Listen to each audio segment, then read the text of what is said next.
The illusion of confidence and arrogance. Let me make one thing clear from the beginning. You don't lack confidence because you're weak. You lack confidence because you were trained to doubt yourself since you were a child. They planted the seed of obedience in your nervous system. Wait your turn. Raise your hand. Don't speak unless spoken to. These weren't just rules. They were neurological scripts designed to train your brain to seek permission before expression. And now you hesitate. You overthink. You second-guess every instinct that wants to act boldly. Not because you're incapable, but because your inner programming demands safety before movement. That hesitation is not a flaw. It's an installed defense mechanism, and every time you obey it, you reinforce it.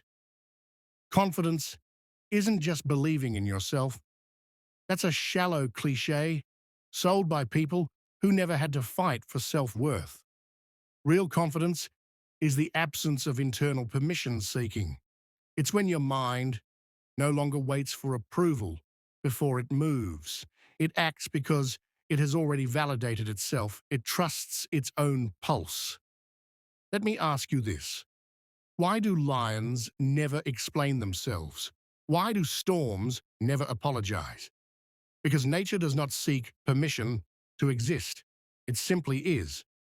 But human beings, we've been domesticated, socialized into silence, trained to scan the room before we speak, to seek applause before we believe our own voice. This is the illusion of confidence. We've been taught it's something earned by external validation, compliments, rewards, applause, status. But the moment your confidence depends on those things, you've already lost the war.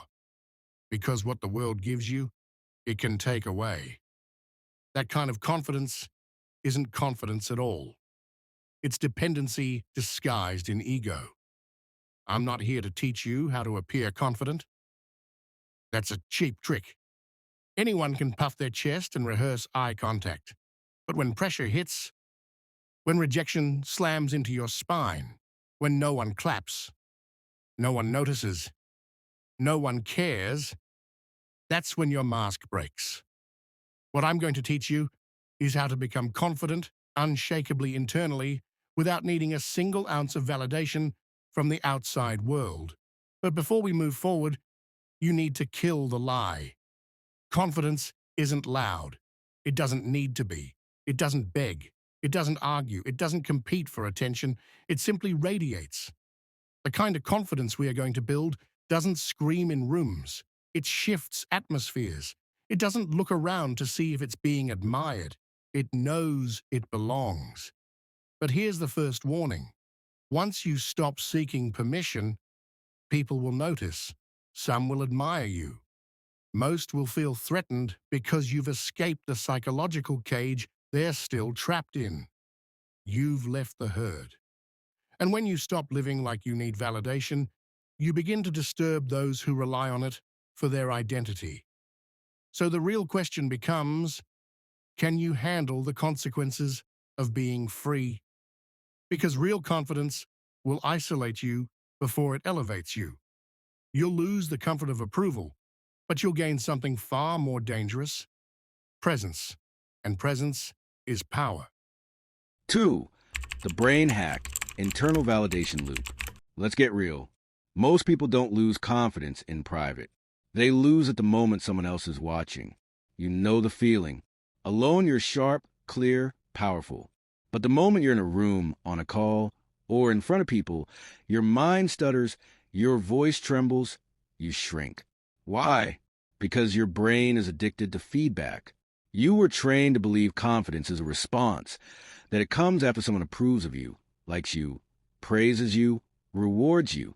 But that belief is fatal. Because as long as your confidence relies on someone else's reaction, you'll always be unstable, uncertain, controllable, a slave to expressions, a puppet to opinions. But there's a switch, a circuit buried deep in your mind. And when you flip it, you stop playing the validation game entirely. That's where internal confidence is. The internal validation loop explained. Here's the hack. You train your brain to give itself the reward. Every time you act before approval, every time you speak without scanning for applause, every time you walk into the unknown without begging for reassurance, you activate a neural loop of autonomy. This loop isn't theoretical, it's chemical. Your brain responds to risk. When you act boldly without external feedback, your dopamine system rewards the risk. Your testosterone levels spike, reinforcing status and power. Serotonin stabilizes your mood, and oxytocin, usually triggered by social bonding, gets replaced by self-alignment. The message becomes clear. I don't need the world to tell me I'm worthy. I decide. This is how warriors are born, not through applause but through self-issued authority. You become your own judge, your own audience, your own standard. That's the internal validation loop. And once it's activated, something strange happens. You stop over-explaining. You stop waiting to be ready. You stop asking, am I good enough? Because your system isn't waiting for proof anymore. It's giving itself permission to move. How to train it like a weapon. Here's how you forge this loop into something unstoppable. A. The action without permission ritual. Pick one moment every day where you act before you feel ready. It can be small. Speak first in a meeting. Post a thought online. Strike a conversation. Make a bold decision. The goal isn't perfection. It's nerve conditioning. You're rewiring your brain to act without checking for social safety. B. The mirror statement. Every morning you stand in front of the mirror and speak this out loud. I validate myself. I trust my own voice. I do not wait for permission to exist. It sounds strange at first, but this activates the brain-speech feedback loop, reinforcing internal agency. C. Kill the apology reflex. Stop over-apologizing for existing. Catch every moment where you shrink yourself, explain unnecessarily, or apologize for confidence. Replace it with calm presence and direct speech. This begins to teach your nervous system that your presence is not a burden. It's a command. D. Create private victories. You don't need to post it. You don't need applause. Just do something difficult and celebrate alone. Write down 3 things each night that require confidence. That's how you train the mind to reward the inner effort, not the outer attention. Because in the end, this brain hack isn't about ego. It's about control. Control over your biology. Control over your identity. Control over how you walk into the world, even when no one's clapping. And here's the twist. The more you train this loop, the less you need the world, but the more the world starts noticing you. Because energy built from within can't be ignored.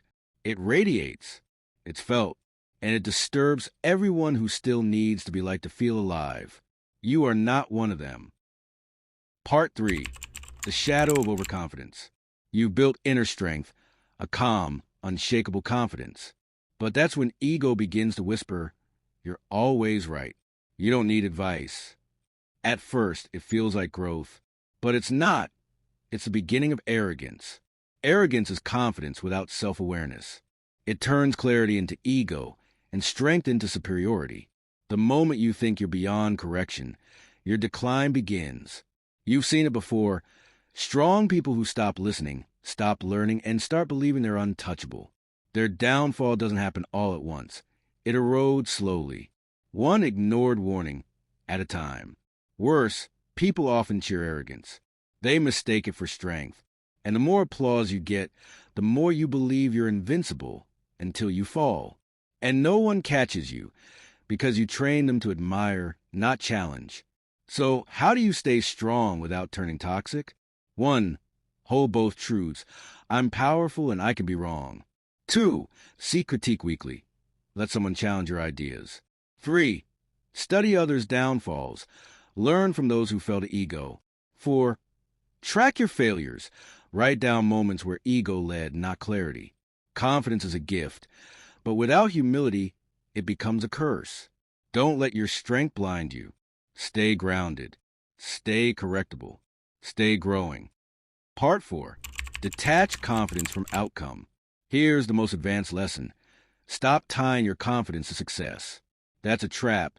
If you only feel powerful when things go well, you've built your self-worth on shifting ground because life won't always reward you immediately. Sometimes it punishes you for doing the right thing. Sometimes it rewards liars, cheats, and noisemakers. If your confidence breaks when outcomes aren't favorable, it was never real. It was just borrowed belief. Real confidence says whether I win or lose, I remain grounded. Whether they applaud or mock me, I don't shake. Whether this succeeds or fails, I still show up like I belong. That's not ego. That's mental sovereignty. The world tries to control you through consequence. But when you detach your identity from results, you become ungovernable. And that's when confidence becomes a weapon, not one you wave around, but one you wear silently, unshakably, unapologetically. Confidence isn't built in moments of clarity. It's built in moments of doubt when you choose to move anyway. And the moment you stop waiting for the world to say go, you become the force it was waiting for. But remember this, confidence that forgets humility becomes blind, and confidence without discipline becomes dangerous. You must remain sharp, not just bold, grounded, not just loud, clear, not just certain, because the more power you build, the more precise you must become in how you wield it. Part 5, the final warning, control the flame. Let me give you a final truth they rarely tell you. Confidence is not inherently good. It's not a virtue. It's a force. And like any force, if you don't respect it, it turns on you. Uncontrolled confidence doesn't just destroy others. It destroys you quietly, slowly from the inside out. It starts with decisions made too quickly, warnings ignored, boundaries crossed. You think, I'm beyond error. They just don't get it. I trust my instincts more than their reality. That's when the flame grows reckless, and it starts to consume the foundation you were supposed to stand on. Your relationships suffer. Your vision blurs. Your blind spots widen. And the worst part? You won't even notice until the damage is already done, because your mind will tell you it's all just part of being great. That's the final trap, arrogance in disguise. As your confidence grows,